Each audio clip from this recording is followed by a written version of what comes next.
के लिए, देश के लिए, धर्म के लिए। सनातन धर्म इस समय बड़ी डामाडोल स्थिति में है, चारों ओर दुश्मन तुम्हें घेर करके खड़े हैं, और आज भी जयचंदों की कमी नहीं है। एक जयचंद ने भारत का इतिहास बदल दिया था। आज तो लगभग 25% हिंदू जयचंद हैं। आज के समय में कम से कम 25% हिंदू जयचंद हैं। आप कहीं से भी इतिहास निकाल करके देख लीजिए, बाहर के शत्रुओं ने कभी उतना नुकसान नहीं किया जितना भीतर के गद्दारों ने किया है। और जब एक एक दो दो गद्दार थे तब हम गुलाम हुए। और मैं बहुत जिम्मेवारी से कह रहा हूं, आज लगभग 25% हिंदू गद्दार है। वो अपने धर्म का साथ नहीं दे रहा। हम आज तक नहीं समझ पा रहे कि हमारे हित में कौन है और अनहित में कौन है। मुझे कोई राजनीतिक चर्चा नहीं करनी है, लेकिन थोड़े दिन पहले कांग्रेस के एक बहुत बड़े नेता ने जयपुर की रैली में कहा, हम हिंदूवादियों का खात्मा करेंगे। वो लड़का सिरफिरा बोला, हम हिंदूवादियों का खात्मा करेंगे, और सामने कम से कम 10-15 हजार हिंदुओं की भीड़ थी। एक भी गद्दार खड़ा नहीं हुआ कि ये क्या बोल रहा है तू मूर्ख। तू हिंदुओं के सामने खड़ा होके हिंदुओं की रोटी पर पल के और कह रहे हम हिंदूवाद खत्म करेंगे। और लोगों ने तालियां बजाई, जी बहुत अच्छा बोला जी लड़का, बहुत अच्छा बोला।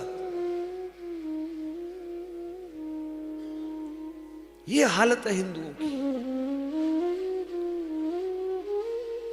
जिनका अपने खानदान का पता नहीं, वो हिंदूवाद पर उपदेश दे रही हैं। अरे कम से कम अपना तो झांक के देखो, तुम है हो कौन? वर्ण शंकर। पर हिंदू फिर भी नहीं समझ रहा।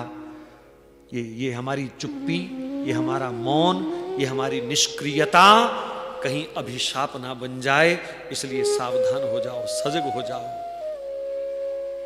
निष्क्रिय हिंदू जो अपने आप को इस समय कहता है ना, मैं किसी की तरफ नहीं हूं जी, हमने क्या लेना जी, ये निष्क्रियता श्राप बनेगी एक दिन, याद रखना। अगर समय पर गंधारी और धृतराष्ट्र क्रियाशील हो जाते तो 60-70 लाख लोगों की जान ना जाती।